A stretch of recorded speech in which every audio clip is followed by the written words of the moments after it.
मयूरभंज जिला कप्तिपदा उपखंड अंतर्गत उदला उपखंड डाक्तरखाना प्रसूति विभाग रे एक गुरुतर घटना सामना को आसी। अभियोग अनुसार वार्डर छातरू सिलिंग्स एक अंश हठात खसी पड़ा। से समय सेठारे थिबा दुई जन प्रसूति माँ नवजात शिशु अल्पके बर्ती जाइथिबा सूचना मिली। घटनार केही आहत होई नथिबा कुहा जाउथिले मध्य एहा हॉस्पिटल सुरक्षा व्यवस्था को नहीं गुरुतर प्रश्न उठाई। रोगी परिवार पक्षर अभियोग होईछि जे प्रसूति विभाग रे पंखा एसी पर्याप्त बेड्र अभाव रही। एथिसह सेवारे अवहेला अनियमितता विरुद्ध रे स्वर उठाइले धमक दिया जाउछि बोली मध्य केतेक लोक दाबी करुछन्ति। एही दाबी गुड़िक स्वाधीन भावे पुष्टि होई नाही। स्वास्थ्य सेवा पई सरकार कोटी कोटी टंका व्यय करुथुवा बेले जदि प्रसूति वार्ड भली संवेदनशील स्थान रे एभली घटना घटुछि तेबे रोगी सुरक्षा भित्तिभूमिर गुणवत्ता को नहीं स्वाभाविक भावे प्रश्न उठी। स्थानीय लोके बुद्धिजीवी माने घटनार निरपेक्ष तदंत दोषी विरुद्ध रे कठोर कार्यानुष्ठान हॉस्पिटल सुरक्षा भित्तिभूमिर तुरंत समीक्षा दाबी करछन्ति। तेबे घटना सामना को आसिबा परे दोष लुचाइबा को उक्त पेशेंट मानको हॉस्पिटल रो डिस्चार्ज करी विदा करिथिबा घटना सामना को आसीछि।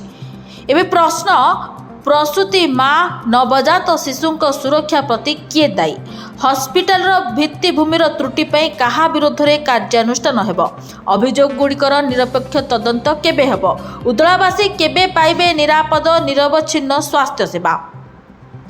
डाक्तरखाना भली जरूरी सेवा केन्द्र रे एभली घटना केवल एक दुर्घटना नुहे बरम रोगी सुरक्षा व्यवस्था प्रति एक गुरुतर सतर्क संकेत।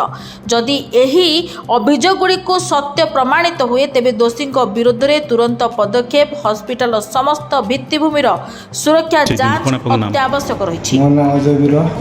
गाँव सरड़िया ब्लॉक कप्तिपदा।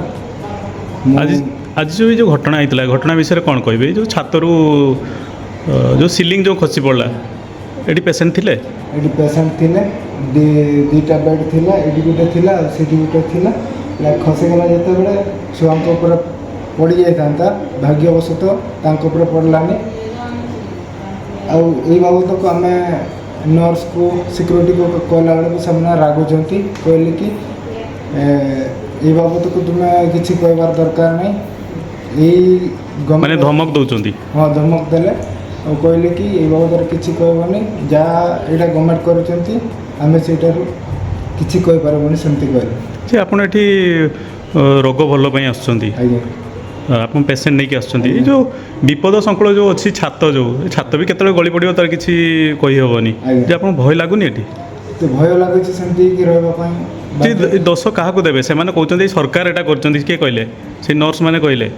नर्स माने कहले आउटी जितकी भी एसी बेसी जितकी अच्छी चलुनी किसी कम को नहीं तापर जितकी भी पेसेंट आसुचंती तांको पानी बेड दे पारो नांती माने बेड एठी अवेलेबल नाही माने फैन भी बुलुनी एसी भी चलुनी? आज्ञा नले एगुडा को जितकी एसी अच्छी सेगुडा को चाली के भी देख खाली ना को मात्र डेमो ही रही कांथरे एसी खाली ना को मात्र बेकार अच्छी आउटी अपरिष्कार टिके रही जाउसी सेगुडा को परिष्कार माने परिष्कार परिच्छन्न भी मध्य नाही एठी माने जदि जी मुह खोलछि ताको धमक दिया उल्टा एठी से कहते कि ये बाबत को गवर्नमेंट जहाँ कर माने से माने गवर्नमेंट को दोष दउछ ना एटा गवर्नमेंट करछि बोली?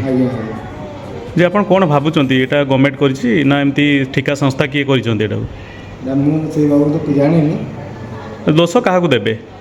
जो हॉस्पिटल कर्तृपक्ष को देवे ना क्या देवे? हॉस्पिटल जितकी कर्मचारी जितकी अछंती तांको ऊपर ही आमे दोष देबा। सरकार को कौन कहे ये जो घटना सब माने उपखंड जो चिकित्सालय बहुत लोक ये भरसा करके आसुचंती माने डाक्तर को भगवान कहीकि आसुचंती किंतु डाक्तरखाना रे जे अवहेला कौन कहे सरकार को? सरकार को एतकी विनम्र प्रार्थना करे कि जितकी भी पेशेंट आसुचंती तांको पई भल बेड कि भल रहबा पई फैन एसी पेसी जहाँ भी अच्छी भल तांको पई भल रखिले हमें तांको पाखरे उपकृत हो। कौन कहिबे ये जो अवहेला जो जे माने करिसंती सेमान को विरुद्ध रे कार्यानुष्ठान निया जिवो? आज्ञा निया जाऊ ए बाबत को जदि किछि निया जिवोनी हमें पुणी थरे हमें मीडिया वालों को नहीं କମ୍ପ୍ଲେନ୍ଟା ଦେଇ ଆପଣଙ୍କ ନାମ କ'ଣ? କାବିଲ ମାଝୀ କେଉଁଠି ଘର?